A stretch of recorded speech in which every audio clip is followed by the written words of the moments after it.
Dans les livres de mes ancêtres, j'ai appris que ceux qui te plaisent, tu les libères pour toujours, Seigneur. Et maintenant, aide-moi car je suis solitaire. Et je n'ai que toi, Seigneur mon Dieu. Et nous, libère-nous de la main de nos ennemis.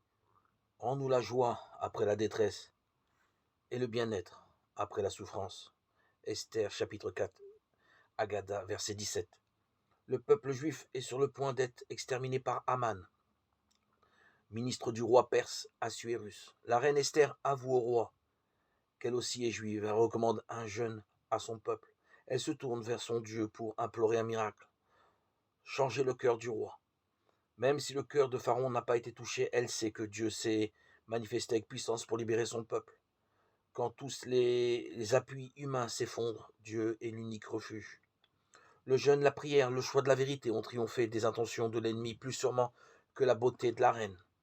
La persécution religieuse continue ses ravages. Les détresses spirituelles, sociales, familiales ou existentielles harcèlent nos contemporains. La foi audacieuse d'Esther nous encourage à mettre toute notre confiance en Dieu. Le cri de Jésus, abandonné de tous, sera entendu du Père qui changera la détresse de la passion en joie de la résurrection. Seigneur, nous voulons reprendre les mots de la reine Esther. Aide-nous à nous ouvrir à l'accueil de l'autre qui nous délivre de la solitude et nous apprend à aimer.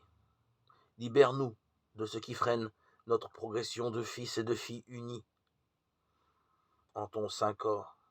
En nous la joie que tu promets à ceux qui te servent en servant leurs frères, leurs sœurs, car tu nous as enseigné toi-même qu'il y a plus de joie à donner qu'à recevoir. Prions pour les plus isolés, car une âme solidaire peut apporter beaucoup d'écoute et d'amitié à ceux qui en manquent. L'évangile de saint Matthieu nous invite à méditer sur la manière dont nous prions. Jésus invite son interlocuteur à quitter sa posture pour s'ouvrir à Dieu. Quelle image avons-nous de lui? Est-il un magicien qui répond à nos besoins ou un Dieu proche, un Père, qui donne de bonnes choses à ses enfants? Pourrions-nous, dans la confiance, lui remettre nos craintes, être attentifs aux besoins d'une personne de notre entourage,